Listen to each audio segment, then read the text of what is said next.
Welcome to the latest match preview of the 25-26 season here on Stones TV and the Maidstone United podcast, where we look ahead to our next away game. It's a trip to newly promoted AFC Totton. So a couple of games to review from the last week then, Nigel. We will talk about the midweek win here against Hampton and Richmond, but before that, the home draw against Torquay United, where it was another stoppage time goal conceded by the Stones and dropping more points for another narrow but still winning position. Yeah, we said it on the hot take, didn't we? That, sometimes, from Torquay's point of view, that feels like a win for them, doesn't it? Especially as they've never ever got anything away to Maidstone before in their history. So, we'd have taken a point beforehand, wouldn't we? I mean, early season, two teams that, have got expectations of being at the top end of the table, still sort of learning formation, still learning sort of how each other plays and that. And, again, like I said on the hot take, plenty of positives to take from it, wasn't there? I mean, again, similar to the Hemel Hempstead game the previous week, we controlled large periods of the game, didn't we? Yeah. All right, as it looks out, John Gilbert probably was a little bit. I was about to ask you, were we fortunate in having that goal? Probably kind of rubbed salt into the wounds as well, didn't it? That John Gilbert, scored from that resulting free kick as well. That's football for you, isn't it? It is. It's harsh, and then we're, throughout the course of the season, we'll probably be on the wrong end of one of those decisions ourselves. And again, from Torquay's point of view, the fact that the incumbent of that tackle was Sonny Blue Everton, and it transpires now that he's going to be out for at least 3 months. So you never want to see that, do you? No. And I don't think that was, in fact I know that wasn't John Gilbert's intention. Of course it wasn't. It wasn't malicious in that way, but. It is a key player for them, and kind of maybe resulted in them a little bit switching off at that from that restart there. But as we said, overall, I think a draw was a fair result, and I think both teams would have taken it beforehand. And there was plenty of positives to take from it from George and the management staff going into the midweek fixture. It certainly did, and you've mentioned in the preview how Hampton could bloody the nose of a so-called bigger side at some point this season. They did that at the weekend. They got that 3-0 win at Dorking before they came here on Tuesday night, but no such problems for the Stones, fortunately. 2-0 win. That's right, exactly. And again, it was another really controlled performance, wasn't it?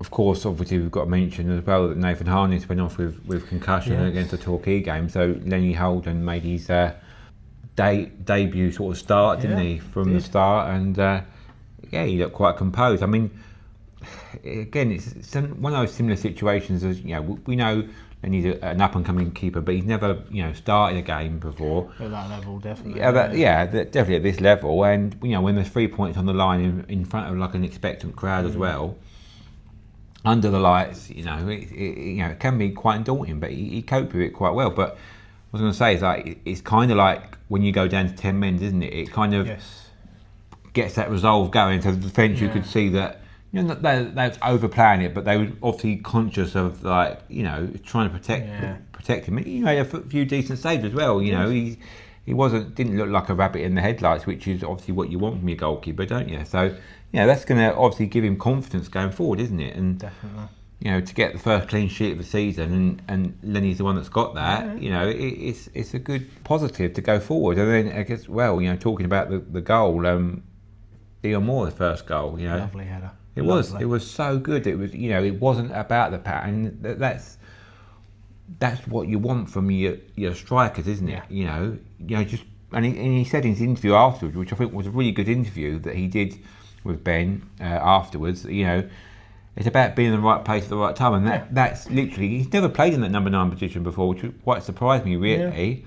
But it's obviously something that Craig and George identified in him, and in the scouting reports, and that's why they got him in. And his hold-up play is like second to none. I mean, the goal we scored against Torquay, he's not going to get an official assist for that, but it was really all down to him, wasn't it? That hold-up play and that through ball for Dejon to run onto it was just inch perfect. He didn't have to break his stride, did he? He one time cross, and John Gilbert found him. It was all down to Dion. So.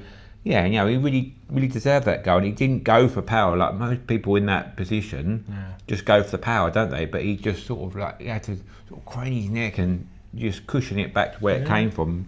And big up to Leo as well, putting that ball in there. Lovely ball, yeah. Ben Brooks, But again, if you're watching it, and you've listened back to it since then, Leo he tried to do that just like 5 minutes prior to that and give him the ball away because it didn't quite come off. So he got a chance to put the ball in the box pretty quickly, and this time he delivered, and it just set us on the road. And we could have had Jeffy went through, didn't he? He should have scored, and that's something that he knows he's got to bring to his game. As good as he was in the tenaciousness of him and covering every sort of blade of pitch out there. He just needs to have that goals to his game, doesn't he? We've only seen that one goal at Dover. They'll come. Yeah, I'm sure they will. I'm absolutely sure they will. If you've got something, if you're working like in that sort of environment, and you've got that belief behind you, and it seems like the group have really bonded well, getting to know each other, integrating the patterns of play that you always mentioned. Exactly, and it's like exactly. It's like Dion said in his interview, didn't it?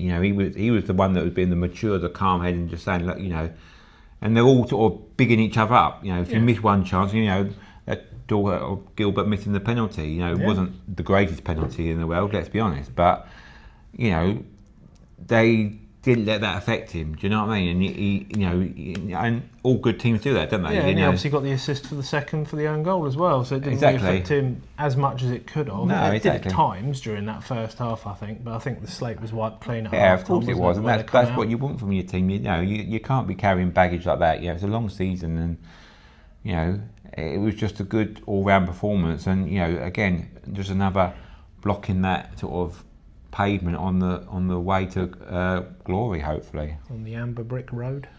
Yes, there you go. We mentioned it being a long season ahead, so a couple of new signings have been brought in. Firstly, the one who came in before the Torquay home game, midfielder Malachi Mbogba. He is an ex-Barnsley Academy graduate. He left Oakwell during the summer and has impressed within the group during pre-season. And then before the Hampton game, we saw Chris Swift sign professional terms after 3 years with the academy, in part due to the aforementioned Nathan Harness concussion, his injury against Torquay. Nigel, your thoughts on that new pair? Yeah, I mean, again, it's just that squad size, isn't it? You just, especially with 7 substitutes being named there, you want your full allocation on the bench, don't you? And obviously, you're not going to name 7 subs and not have a backup goalkeeper, are you? Yeah, exactly. It's criminal now to do that. Yeah, exactly. And Swift deserved his chance. He's excelled for the academy, hasn't he? They're back-to-back winners of the National League Academy Cup, and he's been integral in that sort of stuff. So you want to see that, don't you? You want to see being rewarded for that. So good luck to him, and hopefully now that he's got that first taste of being in and around the squad, he gets his hunger going for a bit more. Definitely. So for those of you out there not familiar with their game, our hosts on Saturday, AFC Totton, and their summer transfer activity. Firstly, the departures from that promotion-winning squad. Midfielder Charlie Kennedy left after 3 seasons. Adam Tommaso leaves after 5 years. He then moved to Gosport Borough. Ethan Taylor left despite 2 improved contract offers. Winger Tom Blair departed. Midfielder Roddy Collins also left. Ex-Premier League striker Charlie Austin left. So did defender Sam Magri, who left after 2 years. He joined Bracknell Town. 7 players from all over the pitch that all played a key role for the Stags last season, and some of them for a while before then too, Nigel. Yeah, I mean, Sam Magri's a player that we've obviously come across, from his time at Ebbsfleet in the past, and Blair as well. Not Aaron Blair. Aaron, yeah. Yeah, but Tom, Dorking, he was at Dorking before that, wasn't he? So, yeah, I mean, we said it in the season preview, or when we introduced the new teams. They're another one of these clubs that deserve their chance. They're the progressive club, and they, yes, they've been a big fish in a small pond for a while, and that's just going to see how it translates when they come up into the bigger pond that is the National League South. Indeed, sink or swim. So to the Stags keepers, Max Evans is an ex-Yeovil Town player and he signed last October and has the number 1 on his shirt, whilst Ryan Gosney signed just 3 weeks after Evans. He saved a crucial penalty for Salisbury that saw his then club promoted at the expense of his current club. Simple. And he is their current number 1, playing in all 3 matches so far this season. So Nigel, experience in Evans in helping and hindering the Stags by the sound of things. Yeah, again, what better way to sort of introduce yourself to a new club than denying them promotion. And he obviously comes from with a year's experience in the National League itself, and he faced a lot of shots with Salisbury last year, so his save percentage is going to be up there. So again, it's just adding that little bit of experience to the goalkeeping unit, isn't it? So in defence, Lee Hodson is a former Rangers and Northern Ireland international defender. He joined from Eastleigh. There's a Greek-Albanian left-back, Christos Batselis. He joined from Poole Town. Ex-Pompey defender Brandon Houndstrup signs after last season was spent at Gateshead. Defender Tyler Cordner signed from York City for the 25-26 season. Defender Ryan Jackson signed on a permanent deal for the next coming season. He's formerly of the Gills, Colchester and most recently Sutton United. Luke Hallett is in his 4th season with the club. Jimmy Ball actually converted him from a striker to a defender when he was in charge of him at Forest Green Rovers back in 2021. Joe Osler is in his 3rd season with the club, and Declan Rose starts his 2nd season with the Stags, having come through Bournemouth's academy between ages 10 and 15. So Nigel, there's a number of local lads and some names from the level above to complement them. Yeah, I mean, you go through those names there, and they've certainly got the experience there, haven't they? Yeah. I mean, Tyler Corden, when he moved to York, it was sort of like a marquee signing for him. Yeah. Obviously they've got the budget now, and they've far exceeded that. But he was in the England C set up, and he was much maligned in his time at Aldershot. So, and then of course he spent last year on loan at Ebbsfleet. So probably wouldn't have done his confidence the greatest of there. But yeah, and then Ryan Jackson, again locally to us, played at Gillingham, and I seem to remember at the time when he made the move to Colchester that they was quite upset about it, the Gillingham fans. So there's certainly players that have got the experience there. Again, it's like we said about the goalkeeper unit, isn't it? You need that experience. When you're a new team coming up, you need that sort of experience of players in and around the dressing room, especially in the defensive positions. Definitely, yeah. Just to add that little bit of solidarity. Just looking at their start, they've already slayed 2 Kent clubs, haven't they? So they have, yeah. 3rd time's a charm, as they say. Well, let's hope it's not 3rd time lucky, or it's 3rd time lucky for Maidstone from the Kent perspective. But I mean, they're going to be at home, aren't they? So again, it's like we were saying there. That experience of playing in front of that home crowd, they don't probably get good numbers, but it's probably their first sort of big test. Looking at the teams at home. I know they played Torquay away on Tuesday evening, but at home it's going to be one. We know they're always going to be a draw, and the away support that we take down there, and it's really not that far in the grand scheme of journeys, is it? It's only just north of Southampton there. So I mean, this is their sort of big test, so they're going to be up for it, aren't they? So let's hope we can blunt that expectation. Yeah, blunt those Stags, those rutters. So the midfield consists of former Wycombe attacking midfielder Christy Ward.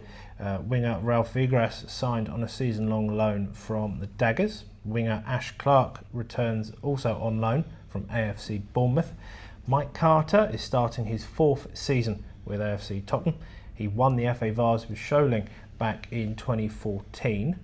Luke Bennett is in his 3rd season at Snows Stadium and has played out in Tasmania in the Australian National Premier League. Bonza. Zachariah Early is in his 4th season with the club. He was born in Toulouse, France, of course, and was raised in Downton. So he may well know both Mr. Lautrec and Lord Grantham. No, never mind. Your Grace. And Craig Tanner is starting his first full season with the club, having joined midway through their promotion-winning campaign last time out. He, of course, is formerly of Ebbsfleet United. So Nigel, a mix of experience and loyalty, rather than royalty, in this midfield department.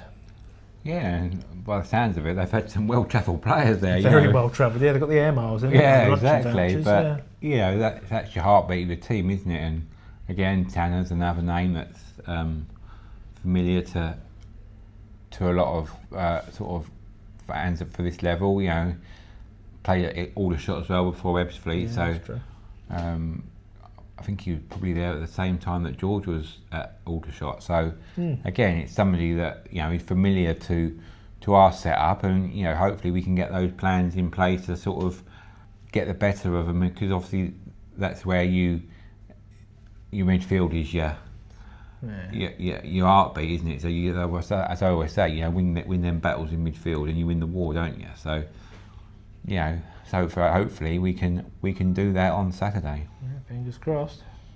So in attack, Malachi Linton joined after leaving relegated Weymouth. J. Emmanuel Thomas signed. He was an Arsenal youth product and commanded a fee of over £1 million back in 2011 when Ipswich acquired him. Striker Hisham Kasimu signed on match day 1. He is back for a second spell with Totton after spending last season at Enfield and Farnborough. Ex-Stone against the Stones, Scott Rendell. He has more than 50 goals for the club and has represented 17 different clubs in his 20-year footballing career. And Tony Lee is in his third spell with AFC Totton. His first one with the club was a loan from Eastleigh way back in 2015. So Nigel, experience very much the byword to describe this forward line, methinks. Looking at the makeup of that, there's a lot of egos in there, isn't there? Oh, of course. So you know, that's strikers for you, though. Well, yeah. I mean, Scott Rendell. You know, we just start. You know, obviously he was a Stone, but I wouldn't have thought a lot of Stones would have seen him actually play in person. No, indeed. Another one that would have been at Aldershot around George's time at Aldershot. So yes. Again, known to Mason. Did he come in at the same time as George did? I'm just trying to think. It might have been the year after potentially, but it was definitely a similar area, I mean, it was obviously during lockdown, wasn't it? And that season. So yeah, he would have been in and around the squad, but yeah, I don't know. Obviously, he's had a few clubs, hasn't he? So yes, more than I've had up dinners. That's a few. He's got the experience. I mean, especially in non-league. You know, he was at Luton, one of their main strikers when they got out of the National League, and talking of missed penalty, I think he missed a penalty for us as well. Oh, yeah. I mean, I think most people did that. Yeah, exactly. Season, to be fair, but yeah, you know, he's again, it's you know, there's that experience there, isn't there? So you can see that, you know, running through the team there. There's that spine of experience, you know, from Corden at the back, through the midfield with Tanner and Scott Rendell. You know, there's certainly players that know their way around a football pitch. So. You know, we've got to be wary of that, and whichever side they put out, there's potential threats all over the park, as is with Maidstone. So it's going to be an intriguing game, I think. You know, both teams have had an okay-ish start. Both teams sort of currently sitting in the embryonic promotion places, isn't they? That's a word that I love to use, isn't it? So you know, it's going to be interesting to see which way this pans out. You know, because again, you're getting into this now again with the sort of bank holiday games. You know, it's how teams manage these players, isn't it? Isn't it?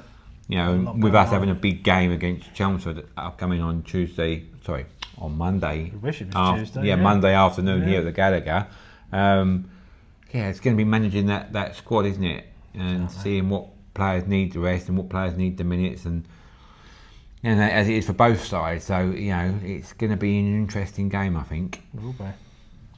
So the head-to-head with AFC Totton is a bit sparse, with only the one match in recent-ish memory. It was a 4-0 Stones home FA Vase win in September 2004.